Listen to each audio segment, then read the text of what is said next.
Brian called me on my birthday in the evening to wish me happy birthday. I asked him what he was doing. He said, I'm going out for a ride. A couple hours later, I got a call from Jess saying that there had been an accident.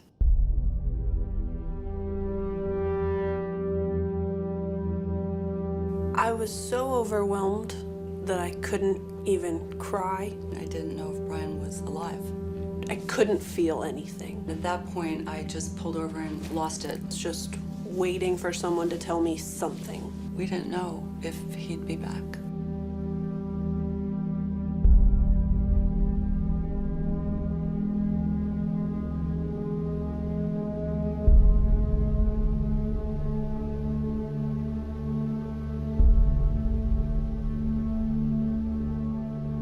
I cut my teeth working with people with NeurOptimal and head injuries.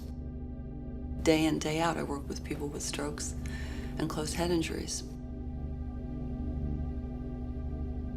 To the best of my knowledge, no one had ever done neurofeedback training with NeurOptimal or any system with somebody who's unconscious in an ICU. She brought it up and I said, I don't think there's a problem with that. If it's gonna help, it'll help. If not, it's not gonna hurt him. To be given permission to do this training with my son, who was in such a fragile condition, was unprecedented. At that point, I thought, there's a great deal of hope here, because I had, for 14, 13 years, seen with my own eyes what this software was capable of doing. Within a matter of weeks, he was swallowing, he was surfacing more frequently, and he actually began to speak. That was very clear evidence that he was back.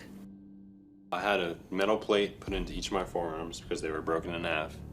I had metal put into my hand with some cables attaching my pinky.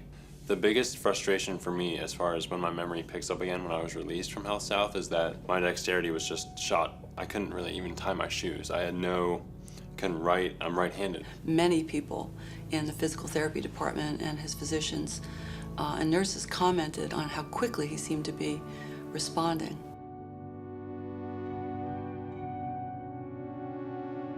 Obviously his memory, and that's obviously getting better and better as we get further and further into this recovery. You can get less irritable. He can relax easier. He can calm himself down and not get worked up over the little things. I know when I speak with him on the phone if he's been training, because his speech is so much different. It's so clear. Brian is more likely to get himself mobilized and not be done in by the boulders he's now pushing uphill when he's been training. I sense myself, after a session or two of neurofeedback, feeling the same kind of centeredness that I feel when I'm walking out from a therapy session. It gives me a minute to reflect on what I have going on and just kind of gather my thoughts and organize my brain, and it leaves me feeling peaceful afterwards. I trust this software. I absolutely and completely trust it. I've worked with people with seizure disorders, very small children,